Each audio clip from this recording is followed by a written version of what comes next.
Mirage, Arcane Warfare reminds me of the games I used to make up on the fly with other kids on the playground.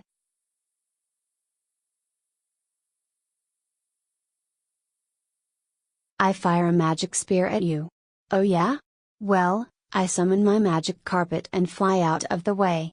Adding those kinds of flashy, improvisational magical abilities to the high skill cap, hack and slash combat that worked so well in Torn Banner's previous flagship, Chivalry, widens the tactical toolbox in the same way Total War, Warhammer did by introducing fantasy elements to a previously historical series.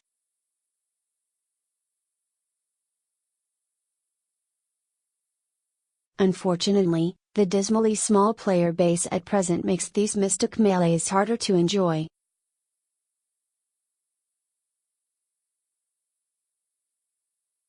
According to SteamCharts, as of this writing, Mirage has an all-time peak of 190 concurrent players, which is less than I could expect to find in Alien vs Predator 2 on an average afternoon when I was still playing that years after its release.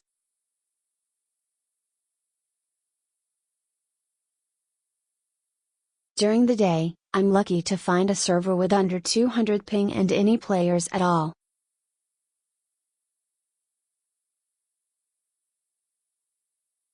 I live in a relatively populated region, so I can only imagine what it would be like if I were located somewhere more out of the way.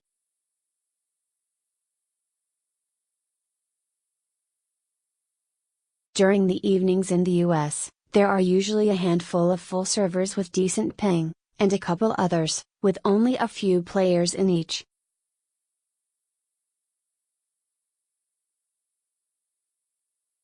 This is unfortunate, because Mirage can be fun and exciting.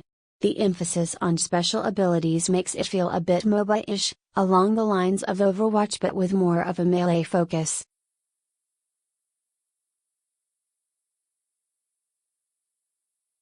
The team synergies and interesting tactics opened up by the wild abilities available to each class can create some genuinely madcap, enjoyable deathmatches, and the multiple classes which can fly generate tensorial duels high above the larger battle.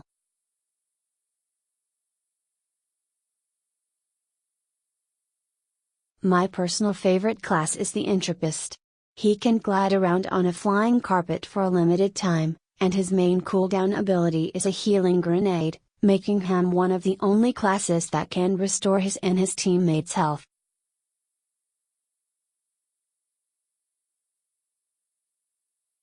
This in itself is a big break from the Chivalry formula, and allowed me to play as something resembling a highly mobile MMO healing class.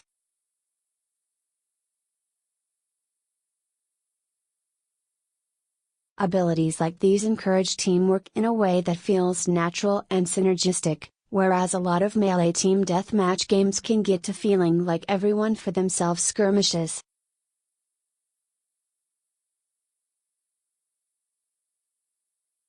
Not all classes are as well designed, though. The nimble, low-health Tinker, for instance, I found far less impressive. She can lay various traps for opponents, but they have such a small radius, and so many of the maps lack meaningful choke points, that I never felt like I got my money's worth with her.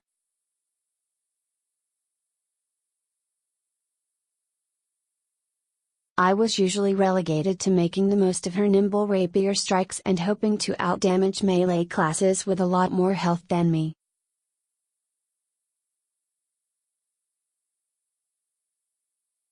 Some abilities that seemed less useful in deathmatch could potentially shine in a mode like Capture the Flag where static defense matters more.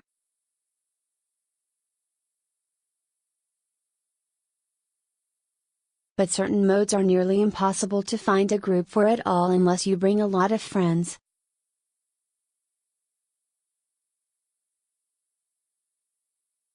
While you're looking for a group, at least you'll have time to enjoy the well-designed characters and environments.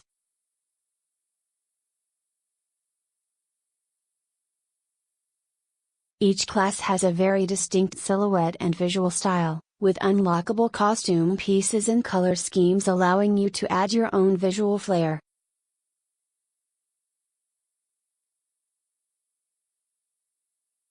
It's all very Arabian Nights, with polished tile floors and intricate archways, a significant departure from the muddy, realistic world of Chivalry.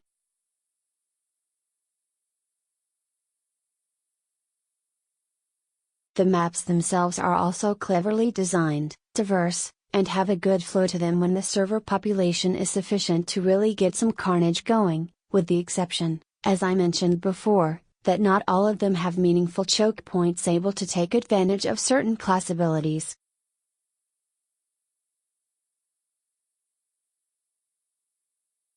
The up-close bashing and slashing is very enjoyable, especially in a one-on-one context.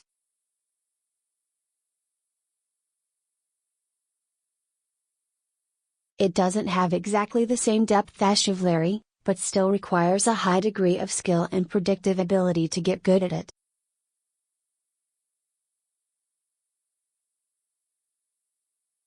Attack and parry timings, using feints, and precision aiming of spears and heavy sticks are all significant factors.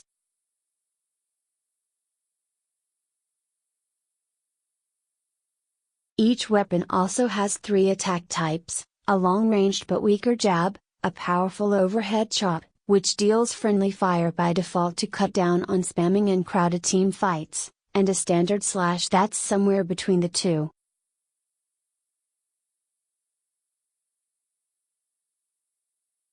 The main issue I ran into was, again, due to the low player population.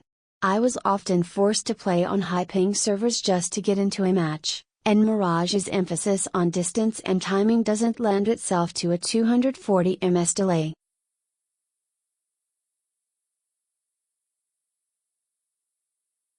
The ranged combat, by contrast, is very underwhelming. Even limited use specials like the Entropist's disintegrate beam pack all of the visual and auditory punch of a party popper, with damage scaling to match.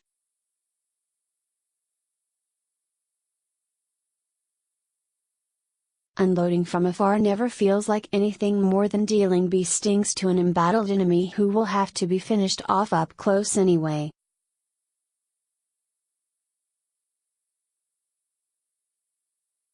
Add to this the fact that missiles, even specials, can be blocked just like melee swings, and I usually found myself wondering why ranged attacked are in the game at all.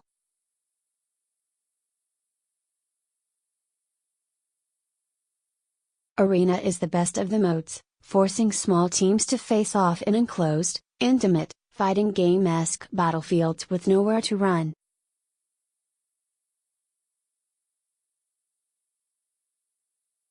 Matches put the emphasis on tightly packed, technical duels and using the various class-specific movement abilities to escape from sticky situations and be exactly where your opponents don't expect.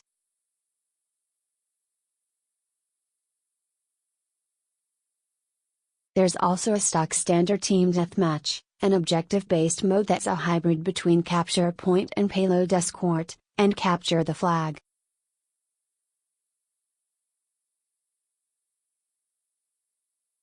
These traditional shooter modes can be fun, especially with a team that knows how to use all the various class roles in tandem.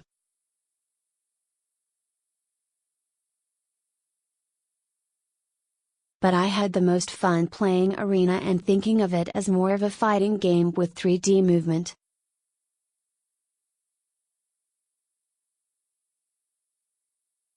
Mirage is made up of entertaining and well-designed systems, some asymmetry and usefulness between various classes aside.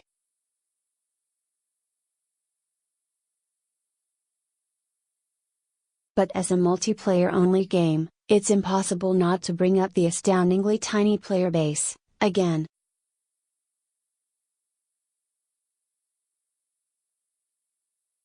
It affects every layer of the experience, from ping, to how entire modes are almost dead in the water, because you can't find a populated server to play them on.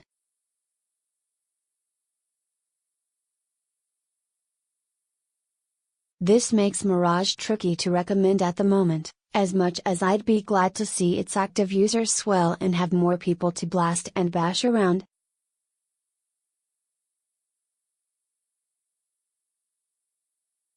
But Mirage is fundamentally fun. When the right factors align, it's a lot of fun. The melee combat keeps me on my toes, trying to think as many steps ahead of my opponent as I can, all while staying poised to adapt to the changing battlefield conditions that fireballs and my high-tech landmines can bring.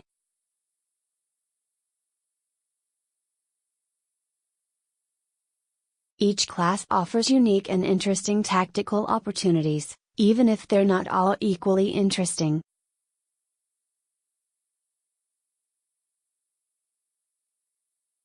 It's a shame that I can only really recommend it so long as everyone takes my recommendation,